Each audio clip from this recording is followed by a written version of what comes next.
Lagi mong ninanasa, sige pa, salapi. Dadating ang panahon, yung babae, mahilig sa salapi, sarili niya ibebenta. Pag umibig na ang babae sa salapi, yung itinago ng nanay niya sa 30 taon, ibinubuyang niya ngayon sa harap ng kamera para kumita lang ng salapi. Yun ang nakakasama, kapatid.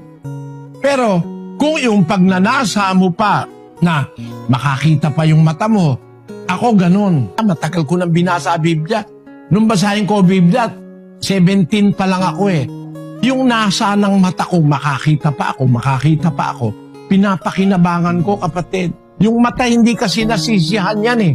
Di ilagay mo dun sa paghahanap ng kabutihan. Nakakita ako ng maraming bagay, awa ng Diyos. Kasi binasa ko na, binabasa ko uli. Salamat sa Diyos. Hindi ang nasa ng mata ko, maglima yun, pumunta ganon, mag-sightseeing, pumunta sa New Zealand, Ako wala akong hilig doon. Ang pinag-uukulan ko ng buhay ko, sa tulong ng Diyos, yung pagtuklas ng kabutihang itinuturo ng may lalang sa atin. Hindi naman masama yung meron tayong instinct na saan man ang galing yung damdamin na parang wala kang pagkakontento. Sabi naman ng Biblia, ang pakinig hindi nasisiyahan, ang mata ay hindi nasisiyahan. No? Ibig sabihin, parang ang walang pagkakontento. Gusto niya makakita pa siya uli ng iba. Gusto niya makapakinig pa siya uli ng iba.